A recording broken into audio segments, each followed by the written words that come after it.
Hey all, here OS Reviews. In this video we're taking a quick look at the MyArcade Pixel Player. This is a very low-cost, budget, handheld retro gaming console that sells for under $35. Also, as a disclaimer, YouTube may compensate me for using the shopping tags in this video. However, I picked this up on my own, and all the thoughts and opinions that you're about to hear are my own as well. No one is previewing or approving this content before it goes up, and this is a honest review. And MyArcade is a brand that you can find in a lot of big box retail stores in the US, including Best Buy, Lowe's. You can walk in and pick one up, compared to some of the models from brands like Anbernic, which might be more popular but can only be picked up online.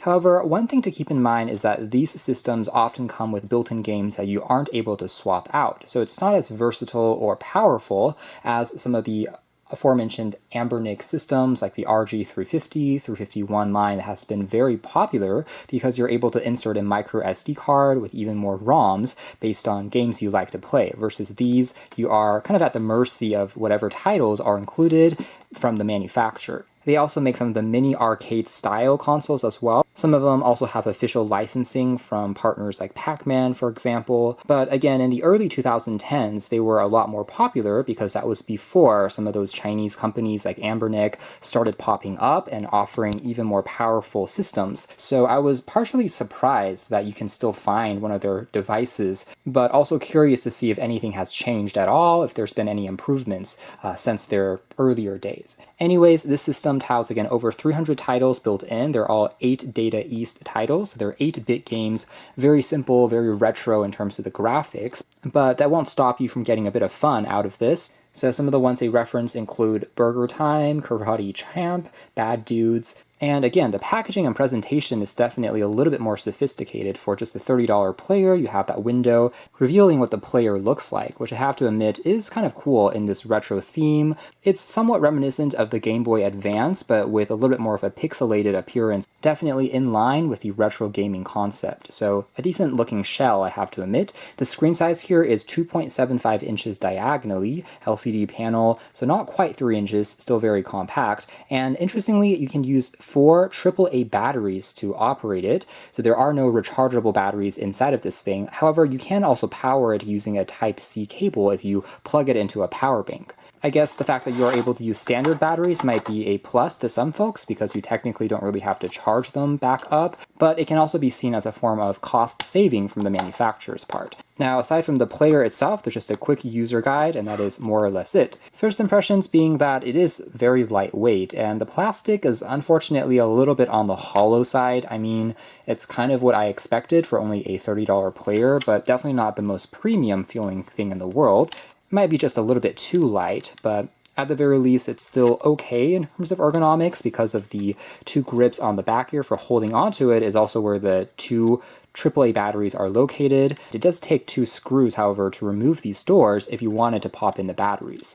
Otherwise, the very top here features volume controls as well as Type-C instead, and there's also going to be a power switch as well as a 3.5mm headphone jack in addition to a AV out port, so you can connect this to a monitor or external TV to play on a larger screen.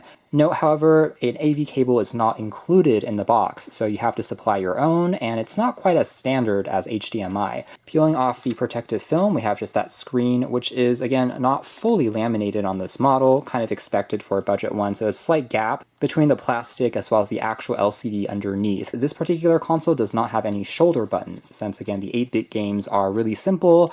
Now, as a quick size comparison, here it is next to kind of an average phone these days, having a 6.5-inch screen, so you can tell it still is alright when it comes to putting into a backpack and traveling with it, and also some of the aforementioned Anbernic RG350, 351 line that is substantially more premium feeling, especially in the metal variants, having more controls as well if you are playing ROMs from more recent systems. The overall dimensions are not too far off. However, again, the Anbernic does feel a lot more premium from a weight and build perspective. Furthermore, here is a Powkiddy device. I think this is the RG20. Like the Anbernic, these are both going to be more powerful systems with ROMs that you can pop in, emulating a variety of different consoles of past, as compared to the Pixel Player here, again with only 8-bit games. That said, the build quality is a little closer here. The Powkiddy is also built entirely out of plastic, so it doesn't actually feel too much heavier compared to the Pixel Player. Keep in mind though that some of these other systems from Anbernic will still be around 2 times the price, so $60 to $70, it's still relatively affordable, I would argue, especially considering the added flexibility, higher end components giving you just a better overall experience. However, this shows what you can expect for just half of that, and because it's only 8-bit games, the processor and GPU has to do much less work, and subsequently the boot up times are actually pretty quick, so it can just flick it off and then on again. You can tell it just takes a split second and then just turns on. But again, we have a much more limited and simple system from the UI perspective as well. There's no searching by typing in things. You have to use the entire list here to go up and down. What I will say though is the screen quality is actually a little bit better than I expected. At the very least, it's not a TN panel, it is an IPS panel. So viewing angles, as you can tell, don't seem to be washing out too dramatically as you're looking at it off axes. Colors for the most part still look accurate. So thankfully that's not one aspect that they cut out from the build. Also, you can flick the power key all the way to the right to also activate a backlight on the AB buttons. So if you are in an even darker environment, it makes it a little easier to press and find them. Although the 4-way navigation D-pad doesn't have the backlight. Still, it's better than not having it, and actually an advantage versus those other systems. Some of those base models actually don't have any backlighting at all. And so if we take a quick peek at some of the titles on here, you have also a preview of what the game will look like. So this serves as just a quick example. That being said, as you get deeper into the list of titles, some of them might be less popular, a little bit more obscure, or kind of copied versions of one another, instead of being completely unique and original. But as long as you have your expectations tempered, can still be a okay experience, getting in a little bit of fun or nostalgia. So some more of the puzzle style games on here include checkers. Chinese checkers can also be found.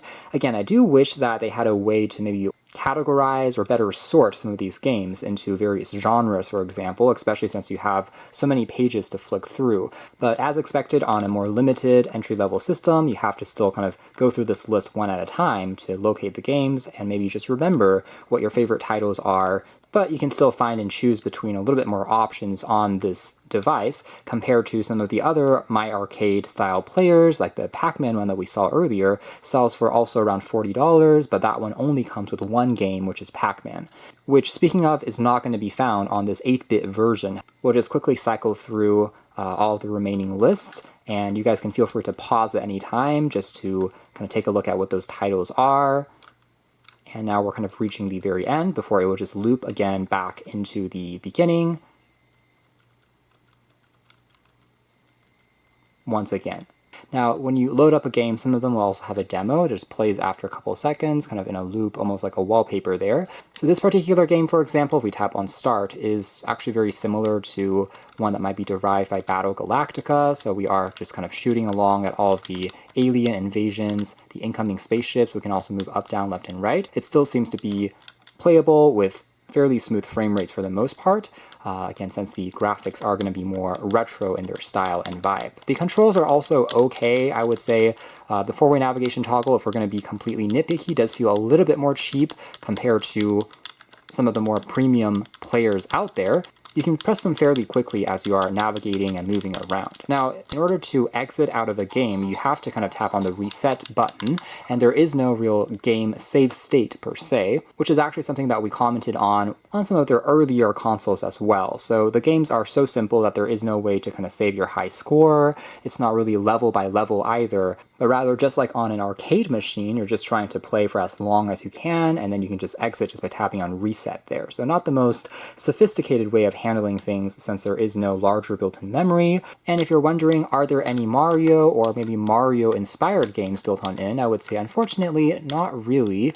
This is kind of the level of games that you can expect on this player as a whole. So Jump Jump is a title that you're trying to just, again, move higher and higher up these ascending platforms, trying to progressively gain more points.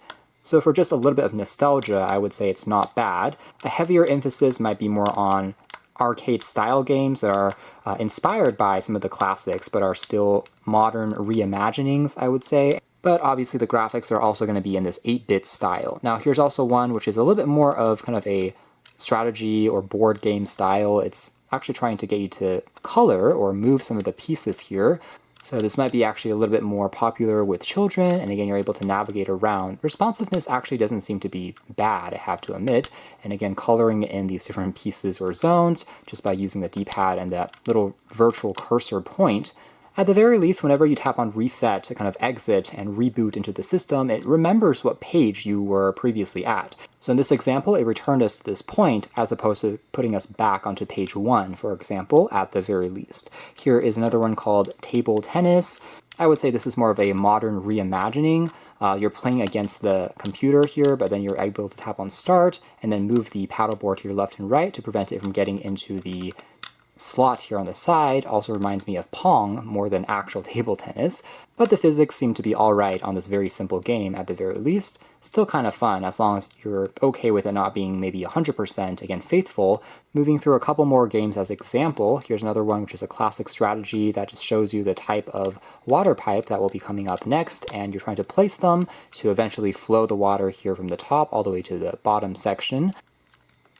And here's one example of an aforementioned racing game. Again, very simple, but when the light here turns green, we're supposed to then tap on go, and we're able to maneuver around here just by using the up and down arrow keys. Again, nothing super sophisticated, but you have a couple of obstacles that you try to avoid as you are playing along in the game, and that's an example of the level of graphics that you can expect. By the way, Sudoku is even on here, so for fans again of puzzle games, you can find quite a few of those titles, and we'll just end this on a quick look at a fighting style game here as well. Most of these titles just load up after just a split second or so. Again, this particular console doesn't really allow you to have multiplayer experiences. It doesn't connect to other external controllers, for example, so quite basic, but again, this is what you can expect. It gives you a little bit of script in some of these examples, so we can then tap on OK, and then again move around. I would say this is an example of maybe a little bit more of a graphically demanding title with, again, some of the fighting animations, but subsequently you can tell that the frame rates are also a little bit lower, a bit more choppy. Still playable, but not as smooth as some of the earlier ones that we saw there. Still, the clarity of the screen, I would say, is still doing an alright job, but still good enough to, again, enjoy the game as you are playing around here for some very quick sessions. Alright, so that is more or less it as far as our very quick look at the MyArcade Pixel Player. Overall, I would say compared to some of the earlier generation models we've seen from this brand, things haven't really changed. The quality of the games can still be a little bit hit or miss depending on what you enjoy, but at least there's a decent variety on here. Not all of them will be of a consistent quality, and again, some of them are inspired by classics, but not really the originals. Not to mention the growing slew of more flexible, powerful retro gaming consoles that have been hitting the market in the past few years just make these tougher sells, I would argue. I almost wish that some of the money that they spent in some of the presentation could be saved and instead spent on the player itself, whether it's a more sophisticated menu, being able to insert an SD card or something like that, I think would be more valuable for the gameplay experience, but it is what it is. It's not the worst retro gaming console I've ever used, especially the design from afar I think is actually quite cute with its pixel art inspired shape. However, it's definitely not the most exciting or powerful unit out there. So a slightly mixed bag, I would say, but it is what it is. You can check out more details if you are interested in the way it looks. You just want something very simple in the links below. But for now, that's been our video. Thanks for watching here at OS Reviews. That's been the MyArcade Retro Gaming Handheld Console.